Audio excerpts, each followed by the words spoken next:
What's happening, sir? How are you feeling? How you feeling, sir? Yo, what's goody, man?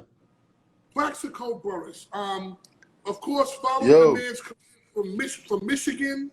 Followed the man's career from Michigan to, of course, the Steelers, to, of course, the Giants, and then on to the Jets. Hold on. Let's wait till he gets into a space where the internet is better.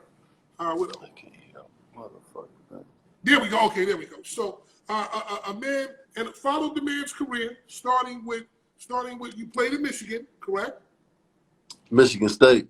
Come on, man. Michigan Get State. it right, man. Right. Okay. Hold on now, sir. I watched that briefly. I got to you when you were in Pittsburgh, and I talked to. I'll tell you my conversations I had with people that play on the team in Pittsburgh. We'll get to that later. Then the Jets. Then the Giants. Then the Jets. Where I love you the most is the Giants because I'm a Giants fan by heart. It broke my heart when you went to the Jets, but fuck it, you went there. You did what you had to do. Let's start here.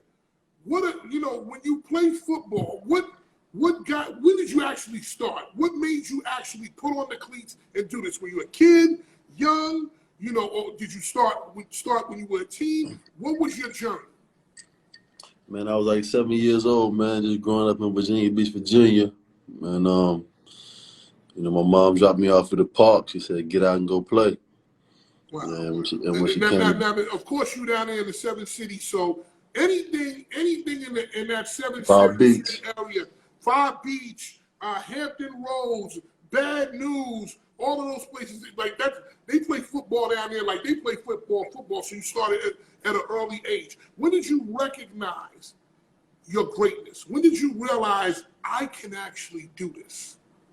I would probably say,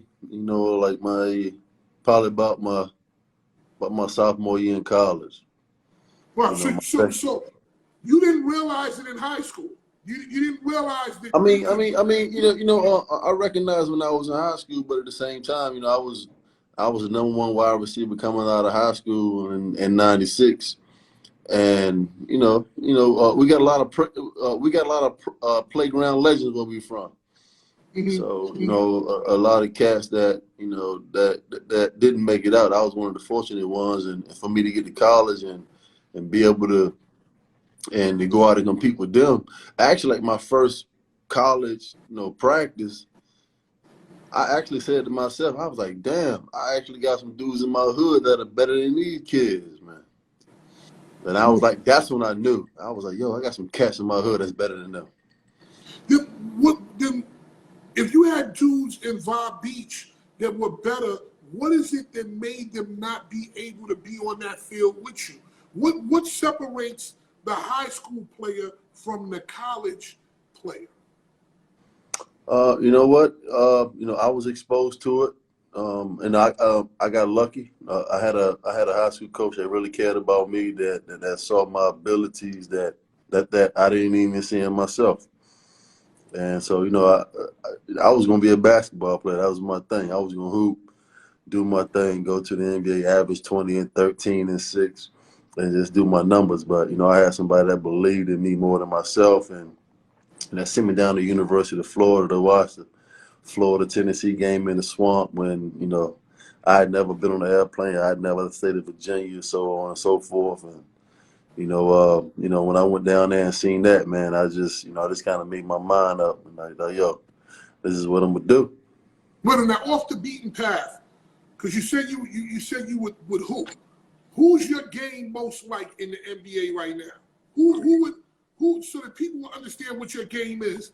What play are you close to in terms of your game? You know what, man? I was just a great all-around athlete. I would say that, a cat that's playing right now that, that kind of looks like me, it's kind of like Tobias Harris. It's just he just does everything well.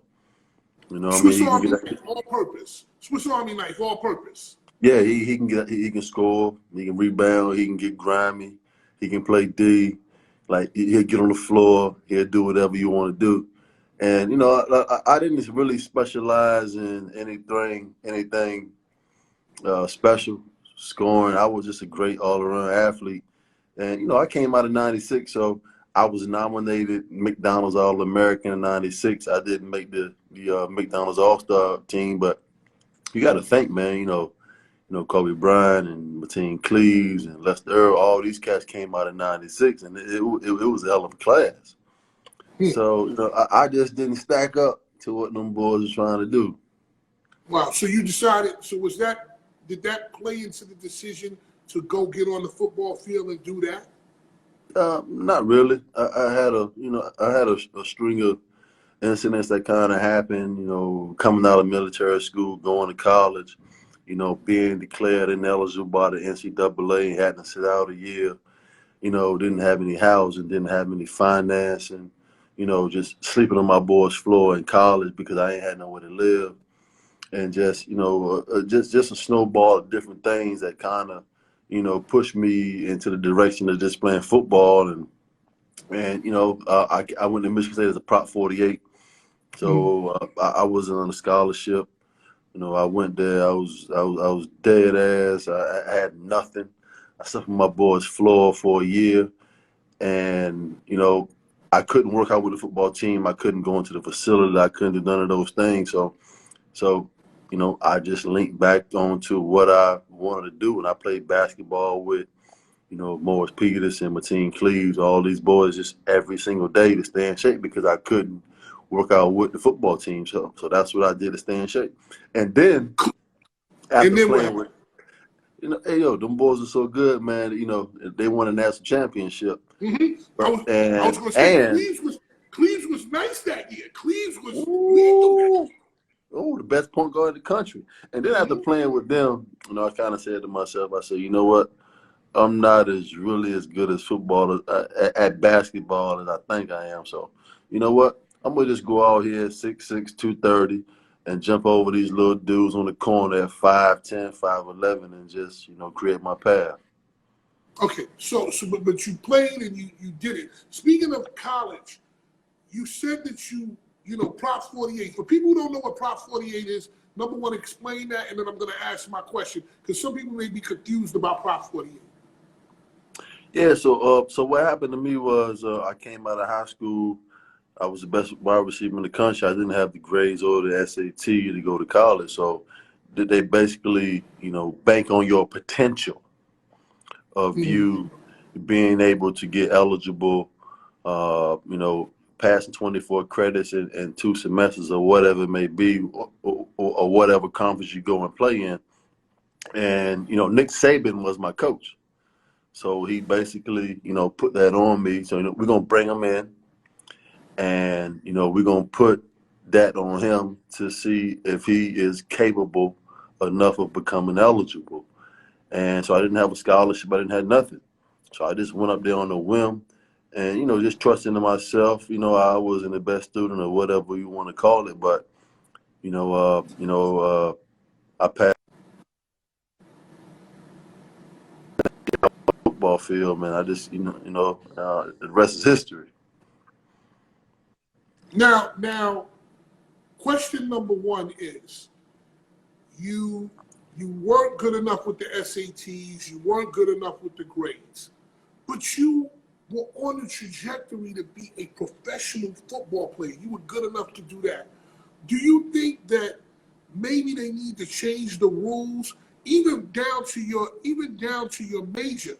If you are really good at football, and that's what you're going to do, and obviously you're good enough to remember the playbook, you're good enough to remember what you do on the field, shouldn't college just allow you to let your major actually be football? Doesn't that make sense? Because that's what you're good at. You don't need an SAT. I don't think that's really going to happen. I really don't. But they just now getting to the point to where they are agreeing to pay college football players, which I said should have been done 20 years ago. When you look at a player like me, I was a top 10 draft pick in 2 years, and you in college, you eating ramen noodles, you eating Vienna sausage, whatever you got to do to get by. and your jerseys are in sale in the bookstore for $200. Mm-hmm. So you look at situations like that, but I don't think that the NCAA is ever going to come down on the SAT scores and the grades, because football will never become a major. They always going to make that the way that it is. You're going to have to major in a specific subject, but I don't see the NCAA coming away from that anytime. So you're still going to have to be able to qualify no matter how good you are. Now, you think that there should be a system to pay college athletes. What do you think that a college athlete should make? You know what? I really can't say, because after I came out the Prop 48, I believe that for a Pell Grant, like twice a year, we was getting like $3,500, and you was just expected to live off of that, for the 6 months of August, 6 months in January. So I don't know what it's going to be. I just look back at the situation of a guy like AJ Green, who was the best receiver in college football his senior year, and he got suspended for like signing autographs on his own jersey and collecting paper. Like, that's crazy. And and his draft status dropped because of that. I think that the NCAA knows that it's a major problem, because like these dudes can go out there and get bread whenever they want, but they just want it all in their pocket, and that's changing. The whole demographic of it is changing. I think they realize that like cats out there getting money. You can't govern it all, and they're gonna do what they gotta do to live, because the scholarship money that they are getting, it ain't taking care of them. So they gotta do something before it get crazy.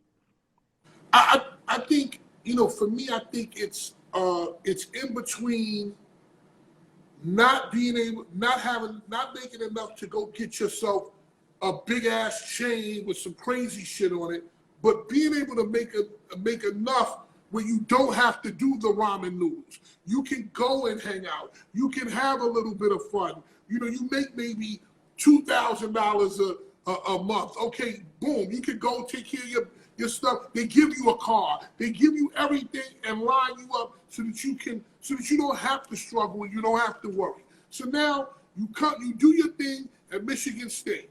Now it's time for the draft. What happens?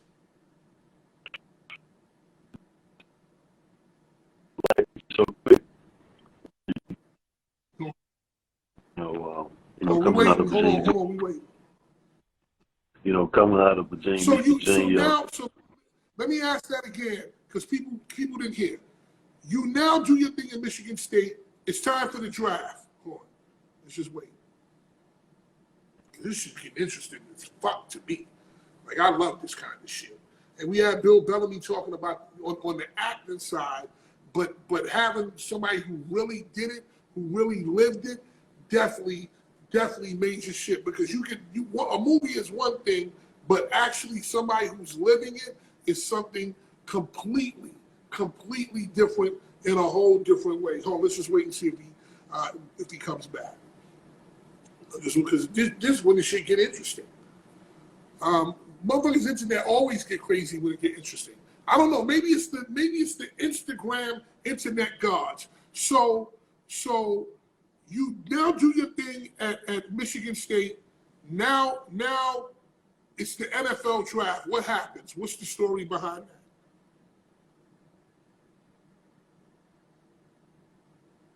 Oh, you can't hear me. Can you hear me?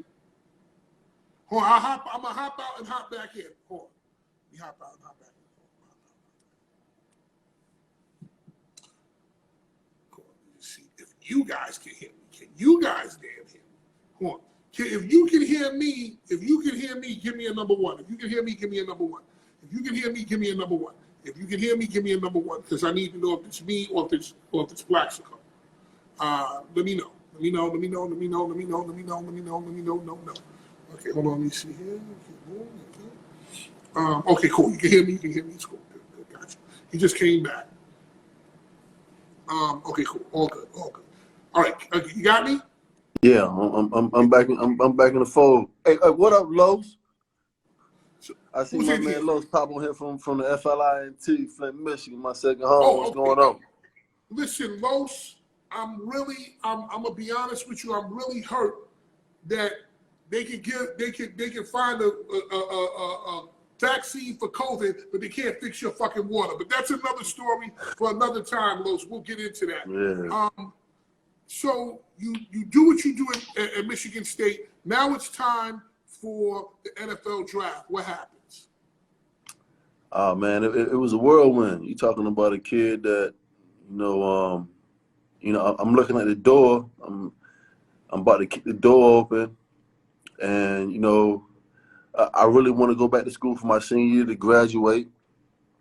I want to win the Biletnikoff. I want to be a Heisman. I want to go to the Rose Bowl, but at the same time, my mom is evicted. She's living with my grandmom at the time with my two brothers.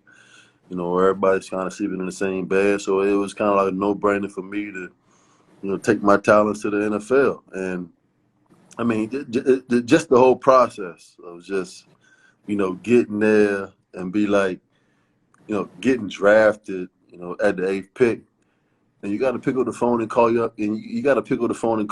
your financial advisor and ask them, man, how do I write a check? Like, I never had a bank account before, like real shit like that, because you never even had a bank account, and overnight they give you like $24 million, and you a 20-year-old man, and you just like, all right, so what do I do now? And all those things, you grow up quick. You get burned and learn, all of those kind of things, and it was a beautiful experience going through the whole thing, and just being 21, 20 at the time, man, just living that dream of just since when you were 7 years old to actually make it happen. It's something special.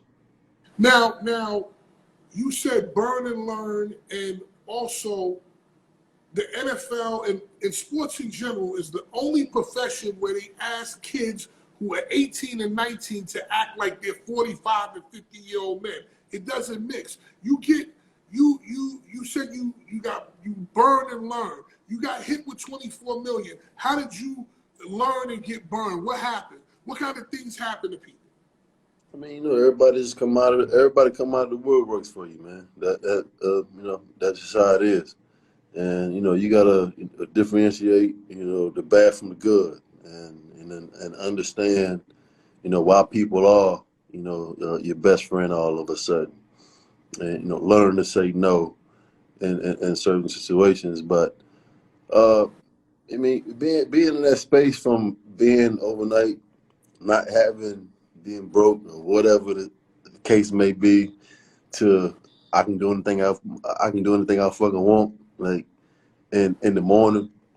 It's a whirlwind, and I think guys like myself and a lot of guys around the league really want to mentor the younger guys to really put a system in place so they can really govern themselves to make good decisions, make better decisions, because there's nothing in place as such to this day in the NFL. But going back through it, man, it was a beautiful thing. Wow. I just had Bill Bellamy on a second ago, and of course, Bill Bellamy was in Any Given Sunday. He's an actor. He can tell us what filming a movie is like. This is Plaxico Burress. This actually happened. So you're now a young man. You're going into the Steelers, right? Now, a friend of mine who I went to school with named Willie Colon played for the Steelers. And I play with Willie C. What's up, Willie C? I didn't know you played with Willie. I didn't know you were there during the years that Willie was there. Yeah. Me and Willie went to Cardinal Hayes High School together in the Bronx. And I had no understanding until he came on the show and told me what Pittsburgh was like. I didn't understand the difference between a winning and a losing organization. So for you, what was going into Pittsburgh like And what was that change from Michigan State to Pittsburgh? Because they do things completely different. Man, no, I had no idea I was going to Pittsburgh. You know, I thought I was going to Baltimore at 5 or maybe Philly at 6. But when I went to Pittsburgh, I really didn't even understand the whole tradition of what the black and gold was really all about until I got there. And then you really understand the significance of what Still a Nation really means, and the organization and how they run it from the ground up. And it's a 5-star joint. It's just, you know, everybody that leaves, they try to come back because, you know, we got a standard. The standard is the standard. And whatever that means to you as a young man and as a football player, and when you step out on the football field, the standard is the standard. And you go out there and you lay it all on the line for everybody else.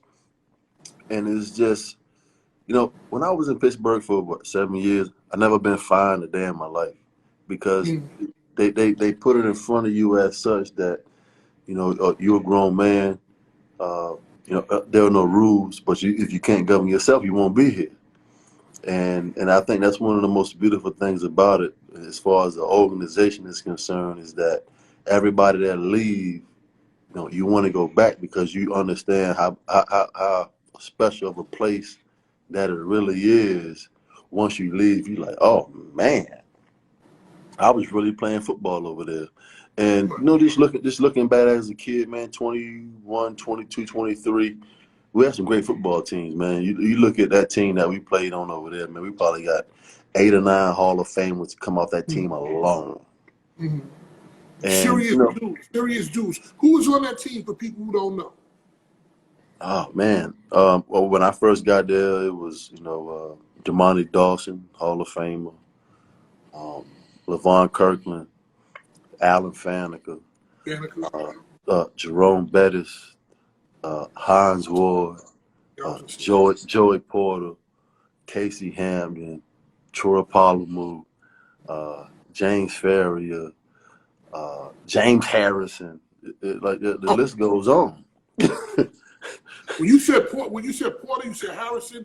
And the one thing that Willie told me is that you guys, they would make you. He told me 2 things that really stuck with me. He said that Alan Faneca would not talk to him because he didn't know the other assignments. He said, I'm not talking to you because I don't trust you. You don't know this. You don't know that. Why I'm talking to you? He said the level of professionalism is so much greater over there. And he said that you go harder in practice against each other. And when the game came, the game was fun because your practice was harder than the game. Right. There's no doubt about it. Coach Cowher, we'd be 6, 7 periods in the practice. He'd be like, yo, let's start this motherfucker over, man. The intensity ain't right. Start the practice over. From the calisthenics, he'd be like, what? Man, we've been in practice for 45 minutes already. He'd be like, yo, start the whole joint over.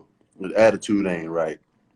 And Willie C definitely right, man. Alan Faneca is arguably one of the best offensive linemen I ever played with in my life. From a guard perspective, he's the best I've ever played with. Damani Dawson, and I played with some great players.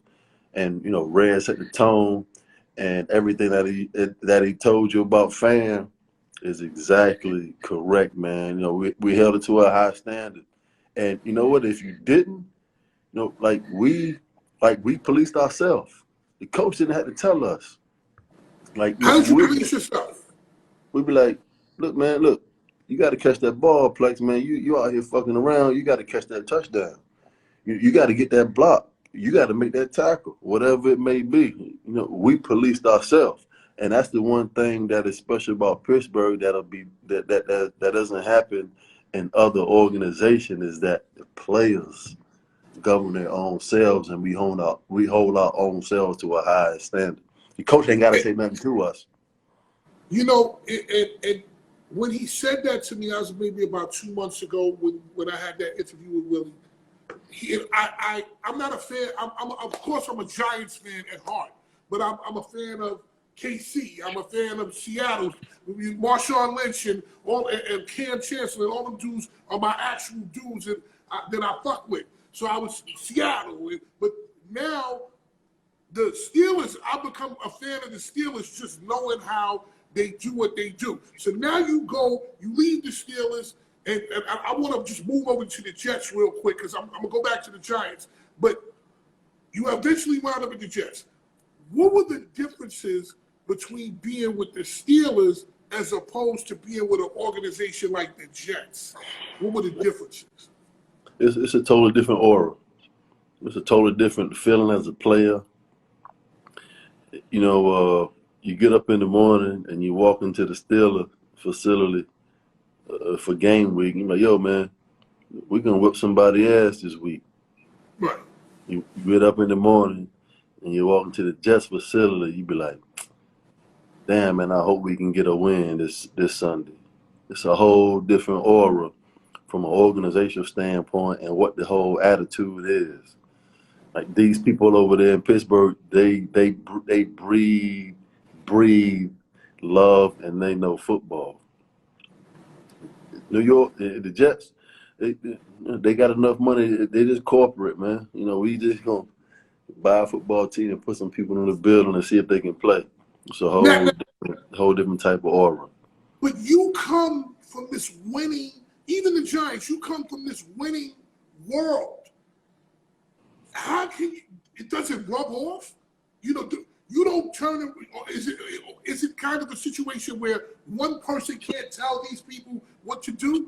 You know, how do you walk into that kind of room and lose the winningness? I know, man. It's a different feel, man. It's a painful thing, you know, to go through it week in and week out. And you know, when I signed to the Jets, when I walked in the building, the first dude that was standing there was LaDainian Tomlinson. You talking about a guy that's first ballot Hall of Fame, who I had the utmost respect for, and he was the first person like standing inside when I walked in the building. I said, man, we're gonna turn it around and try to get this thing rolling. But you would expect the head coach to be there, the owner, everybody else, but that was kind of the, you know, the light that kind of goes on, like where everybody at. And you know, I had Santonio Holmes with me. He was in Pittsburgh. He had just won a Super Bowl MVP, and you know, you put everybody in this space, and we all know that we can play. I mean, the resume speaks for itself. But from an organizational standpoint and the coaching and the teaching, it just wasn't there. Not to, you know, shed light on Rex or anybody else, but that's just what it was. And we had Revis, Cromartie, Bart Scott. We had a great team, but we just couldn't put it together. And that's what I don't understand. Like, you had Rex, you had Bart. I talk to Bart all the time. You had Cromartie. Cromartie was my next door neighbor out here. You had you had LaDainian Tomlinson. You know what? The professionals weren't being professionals, so to speak. It was more on a this guy is my friend, so I'm gonna keep him around. That's kind of the height of that whole thing. Kind of worked out when I was there. From what I was observing, it was he's a good guy. He's my friend. You know, he may not be the best option for us or the best football player, but I'm gonna keep him on the team. Do you feel like if football is a very nasty sport like that, where they cut and they let you go and stuff like that, do you feel that there should be no emotion in it? You feel like, get this guy out of here, get him out the door. How did you deal with that? I mean, I had already won a championship.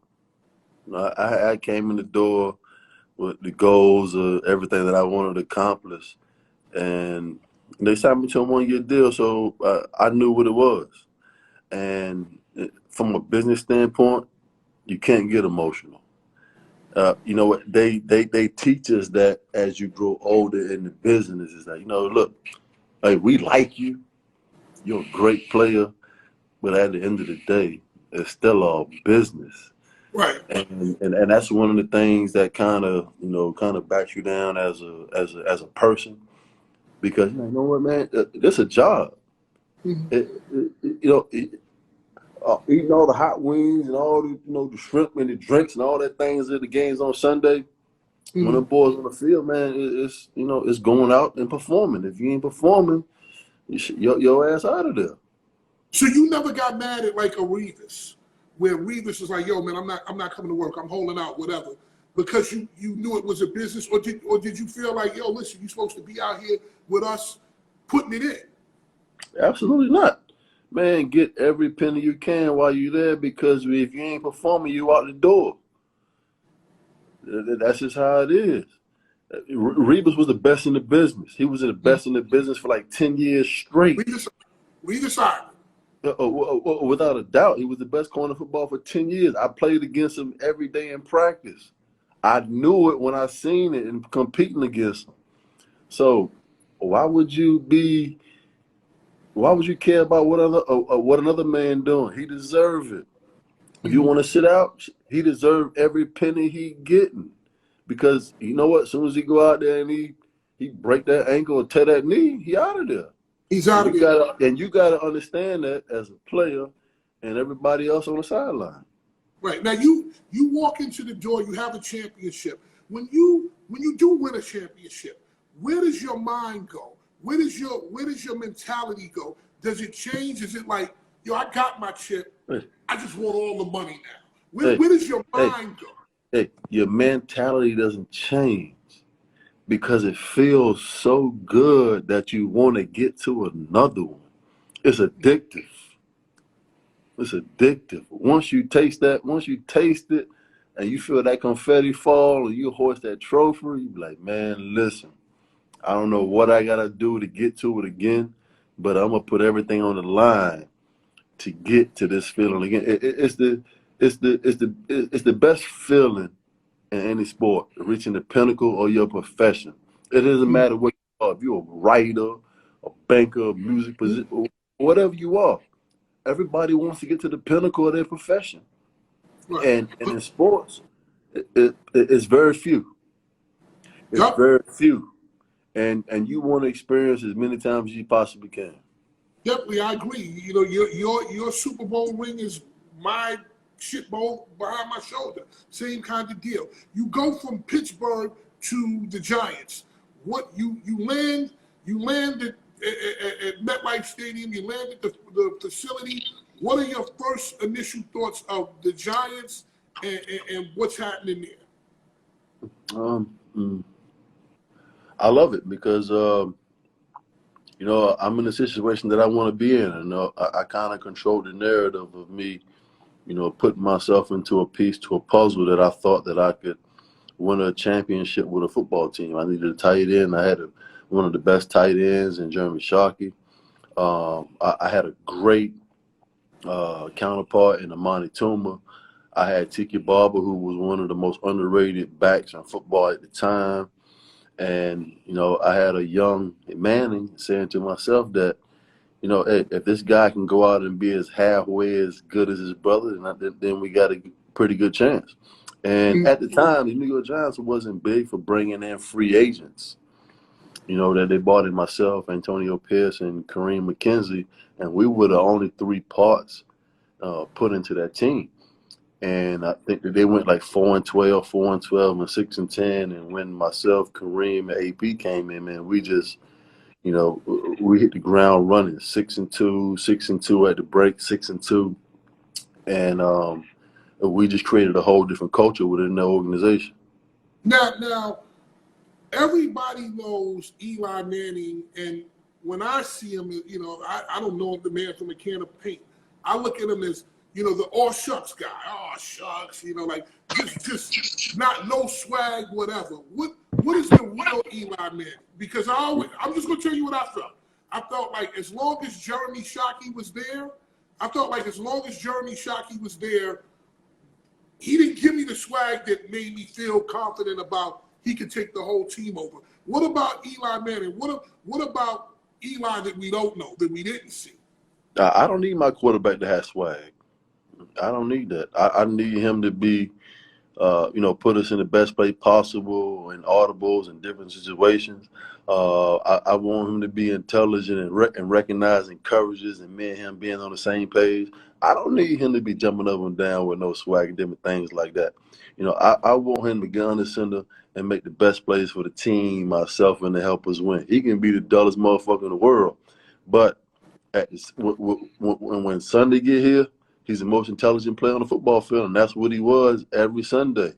I don't need him to be swagged out, jumping up and down, dancing. What we did was we fed each other. It was like, yo, and we had some arguments. We got into some fights, but we knew we was competing for each other to bring the best out of who we were. Right, because I always felt like as long as Shockey was there, it wasn't going to happen. But what do I know? Listen, I can tell you how to rock a club with 3,000 people in it. I can't tell you what the fuck happens on the 50-yard line. I can't tell you that. I'm not inside that kind of world. Can one player kind of dampen the vibe of a whole team? God damn. Oh, okay. Woo, thank the Lord. Can one player dampen the whole team? Can one player be the person that just take over the vibe of the team? Man, to be honest, man, to answer everything you're saying, Jeremy Shockey was the main reason why I came here. Because if you understand football and you understand the I formation offense, I'm the X receiver, he's a tight end, and mine is a Z. I was creating so many double teams that I couldn't get the double teams off of me. Mm-hmm. So I need a guy on the backside as far as a tight end, and I knew that I knew that Jeremy was drawing double teams, getting down the field. He was fast, aggressive, physical, good hands, making plays in the end zone, whatever, scoring touchdowns. I say, this is the guy that I need to be with if I want to have a chance to win a championship.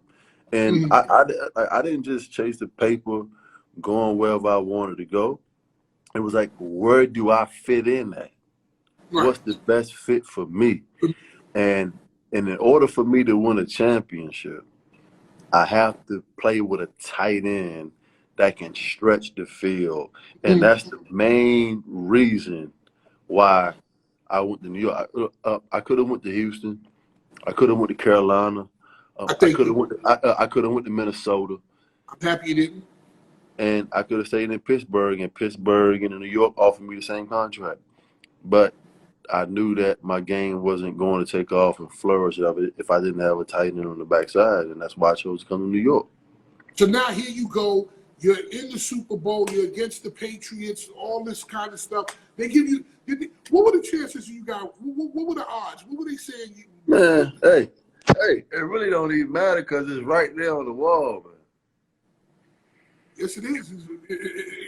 Yo, bro, I remember it in the corner. I remember it.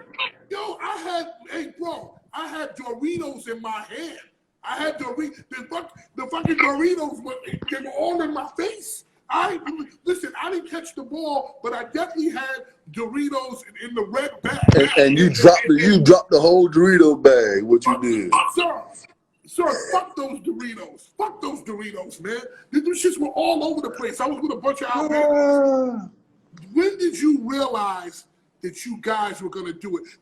You made the catch before the David Tyree. What happened? Right? No, I was the game winner, man. You got. I know you were the game winner. I know you the game winner. That was David Tyree was before with the helmet, right? Right.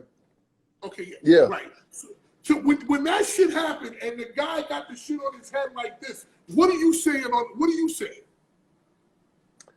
Man, I'm on the backside of it all, and I remember like it was yesterday, and they got E jersey in their hand. And I'm thinking they finna sling him to the ground, and he pop up, and I just see him just rear back and throw the ball. I'm like, no, don't throw it.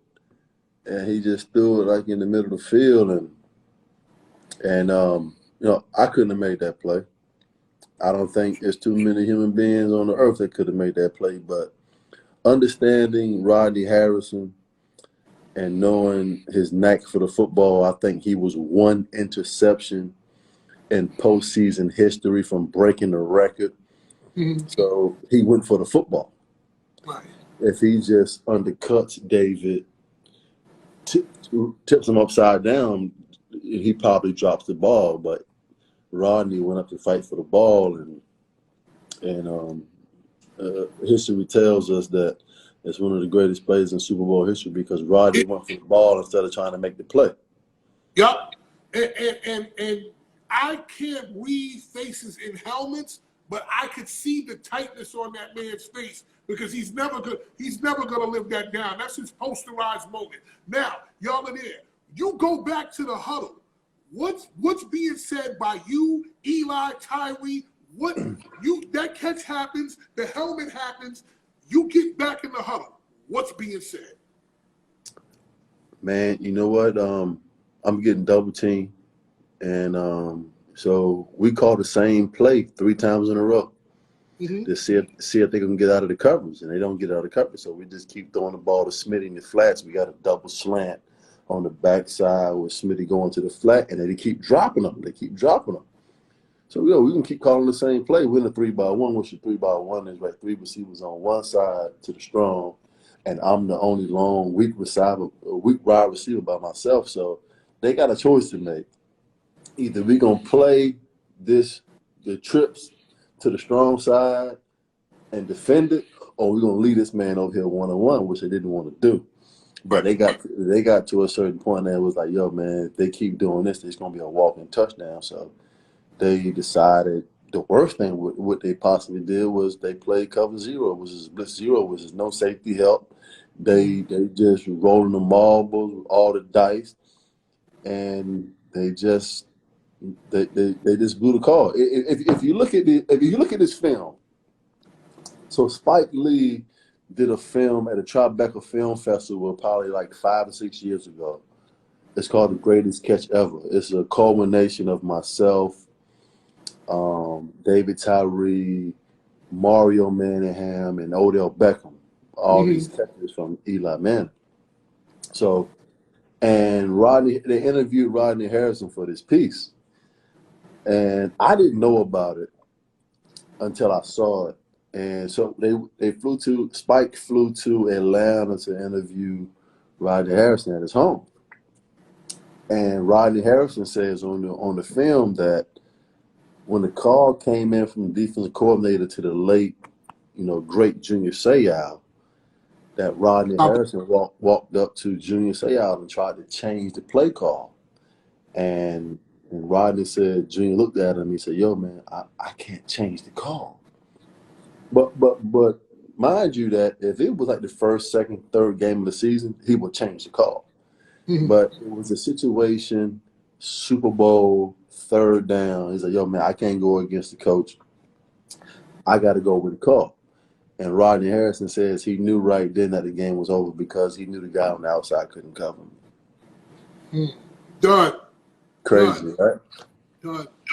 Crazy. One of the greatest Super Bowls ever to me.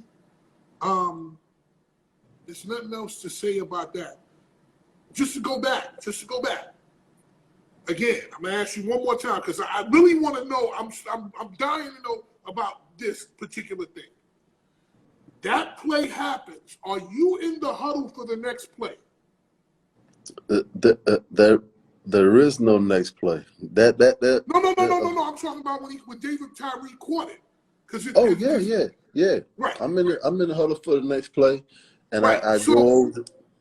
Right. You guys go in the huddle after Eli gets his fucking shirt ripped. He does this amazing thing. You guys are in the huddle.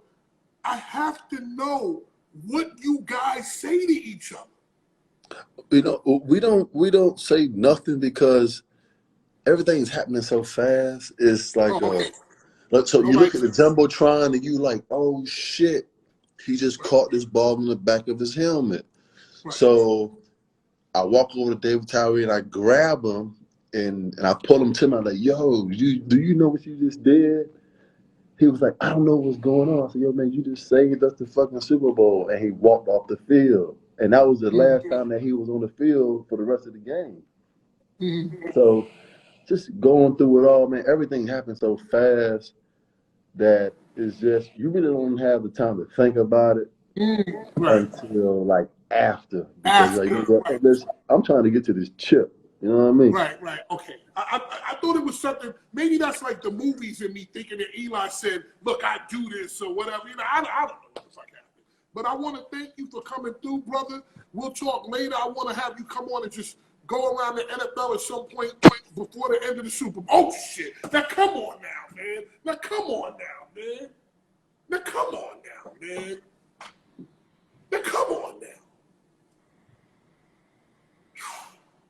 Why you gotta go and do that?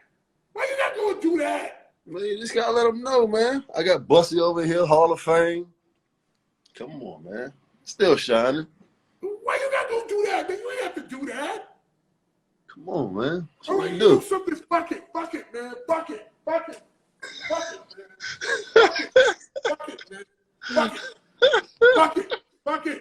Fuck it, sir. That's what I'm talking about. Why you gotta do? Why we gotta do this today? That's what I'm talking about.